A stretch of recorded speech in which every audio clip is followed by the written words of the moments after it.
Shalom. Apa kabarnya nih adik-adik semua? Terus Terus semangat. semangat, pastinya terus semangat dong ya Kak ya? Iya, pasti harus terus semangat. Iya.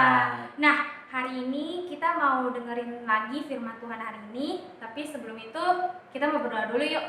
Coba semuanya udah tahu, udah pada gede, pasti sikap berdoa yang terbaik pasti udah tahu. Ayo kita mau ambil sikap yang terbaik buat Tuhan. Kita mau sama-sama berdoa. Bapa, kami bersyukur Tuhan, terima kasih buat pagi hari ini. Kau telah bangunkan setiap kami ya Bapa dengan tubuh yang sehat. Terima kasih buat kebaikan Tuhan.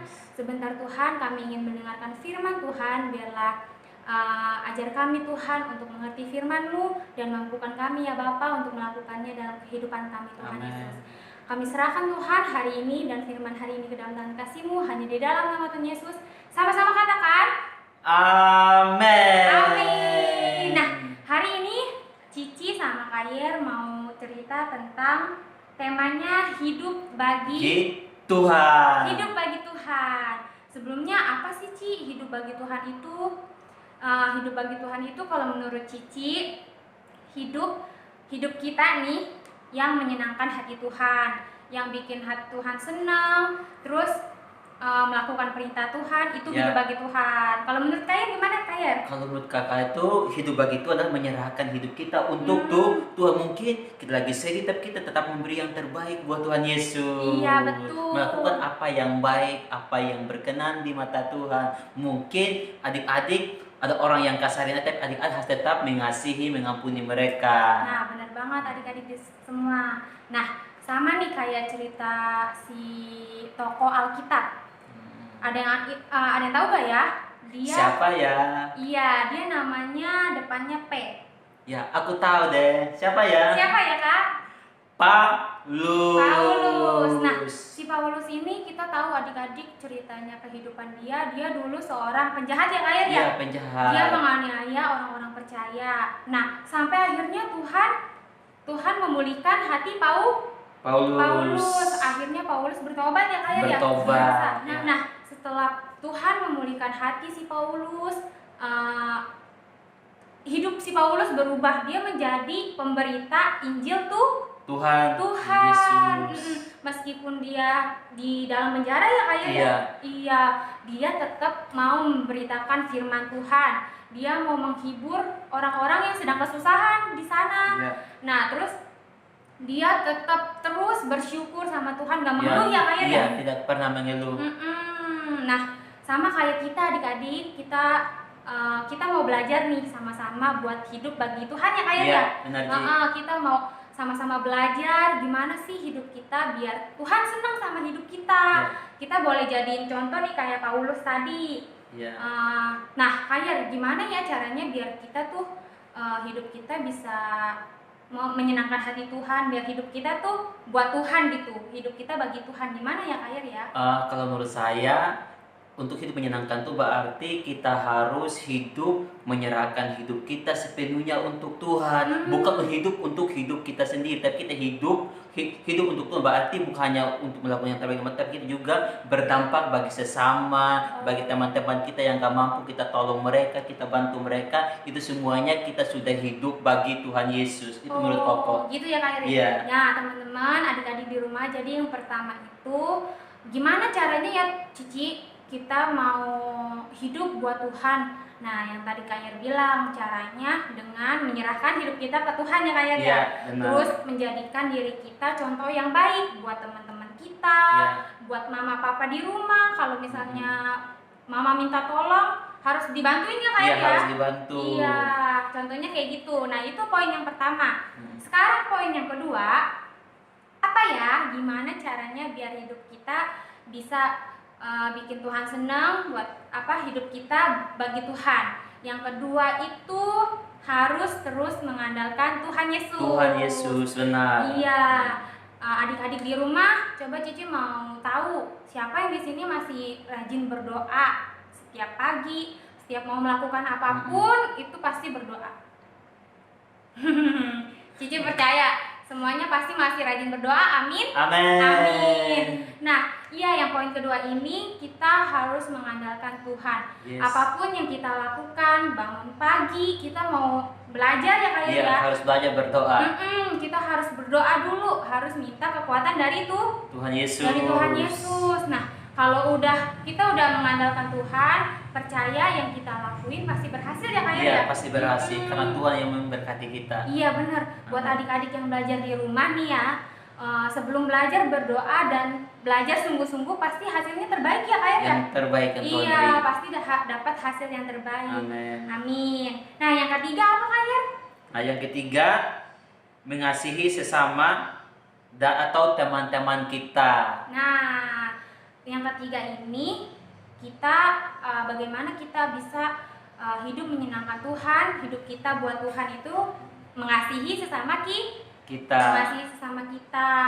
Nah, mengasihi sesama kita itu mengasihi orang-orang sekitar kita, terutama mengasihi Tuhan ya kayak ya. Iya, itu yang paling terutama. Itu yang paling Nah, utama. kalau adik-adik mengasihi Tuhan, berarti adik-adik juga mampu mengasihi orang lain, teman-temanmu, sepermainan, sahabatmu, pasti adik-adik akan dimampukan oleh Tuhan. Nah, kalau adik nggak pernah mengasihi Tuhan, jangan harap adik-adik bisa mengasihi sesamanya. Iya. Paling utama itu mengasihi Tuhan, baru nah kita akan dimampukan oleh Tuhan untuk mengasihi sesama kita. Betul. Amin. Amin. Oke.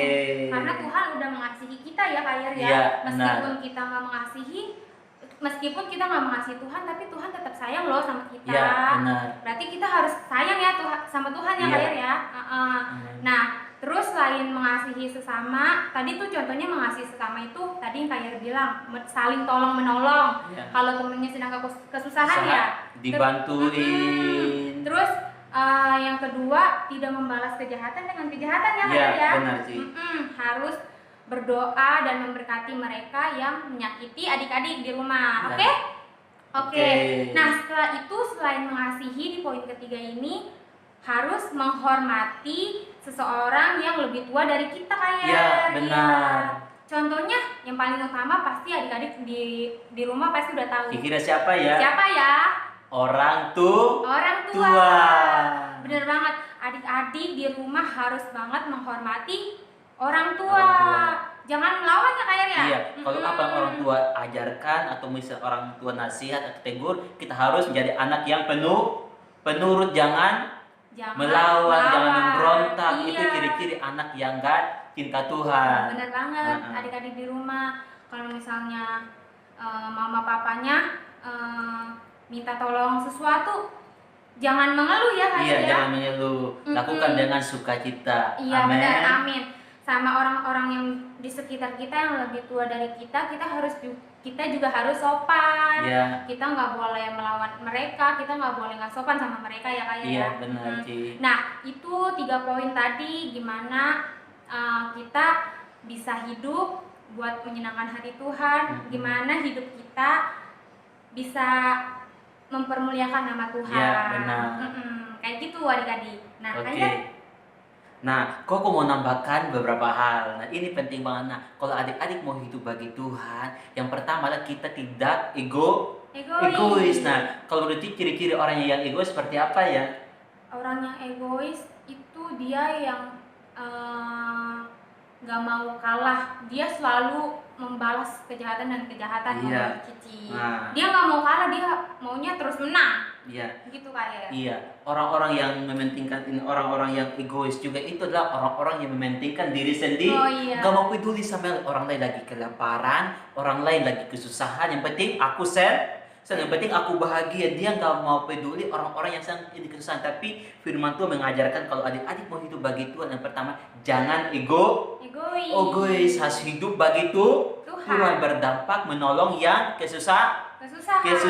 Nah, yang berikutnya ya, kok udah kata-kata menolong yang lemah dan menghibur yang sedih. Amin. Nah, kalau mungkin adik-adik lihat orang yang lagi sedih, lihat ini teman-teman yang lagi kesusahan, lagi berat, lagi jenuh, lagi patah semangat, adik-adik harus memberi kata-kata yang menghiburkan, kata-kata bukan kata-kata yang tambah membuat dia sakit hati, patah semangat, tapi adik-adik harus memberi semangat. Siap? Oke. Nah, yang berikutnya adalah menolong mereka yang malas, memberi semangat kepada mereka yang malas. Mungkin adik-adik pernah nggak jumpai orang-orang atau teman-temanmu di kelas yang malas banget belajar. Ngerjain PR nggak dikerjain. Pernah nggak? Pasti Pernah. pernah. Nah, mulai hari ini Koko mau ajak kita adik-adik semuanya untuk memberi semangat supaya mereka berjuang, supaya mereka rajin belajar. Nah, adik-adik juga bisa juga menegur mereka, mungkin mereka lagi lakukan kesalahan, ingatkan mereka, supaya mereka memberi nasihati, tegur, itu hal yang baik. Tapi jangan tegur dengan kata-kata yang kasar, pasti kita ditonjok, dimarahin. Nah, beri dengan kata-kata yang baik supaya mereka bisa terima dengan baik, dan semuanya itu nama Tuhan dipermuliakan. Nah, kalau adik-adik sudah melakukan semuanya itu, adik-adik sudah melakukannya untuk Tuhan Yesus. Oke, sekian. Iya. Nah, Cici juga mau nambahin adik-adik yang di rumah nih, jangan ngeluh, terus semangat. Terus salah satunya juga bagaimana hidup kita bisa hidup bagi Tuhan, menyenangkan hati Tuhan, itu kita harus terus selalu bersyukur, Kak. Bersyukur kepada Tuhan, iya benar. Dalam keadaan apapun, dalam adik-adik sedih atau senang, harus tetap ingat Tuhan, harus tetap ucapin terima kasih sama Tuhan Yesus. Nah, adik-adik jangan lupa ya tadi poin-poinnya, adik-adik ingetin, terus jangan lupa dilakuin juga ya, Kak. Iya, benar. Nah, tadi adik-adik boleh baca nih yang poin Cici sama Kak Yer bilang, ada di 1 Tesalonika 5 ayat 12 sampai 22. Nanti adik-adik baca di rumah ya. Nah, sekarang Cici sama Kak Yer mau kasih tantangan nih. Iya, benar. Kasih tantangannya, adik-adik di rumah apa sih selain yang tadi Cici bilang tuh, yang Cici ceritain sama Kak Yer, apa sih yang bisa adik-adik lakuin, kita semua lakuin untuk bisa nyenangin hati Tuhan, terus biar hidup kita mempermuliakan nama Tuhan, selain yang tadi Cici sama Kak Yer bilang ya. Menurut adik-adik apa sih? Misalnya kan tadi Cici bilang menghormati orang tua ya, Kak Yer. Terus menurut adik-adik apa? Nanti adik-adik boleh tulis jawabannya di kertas.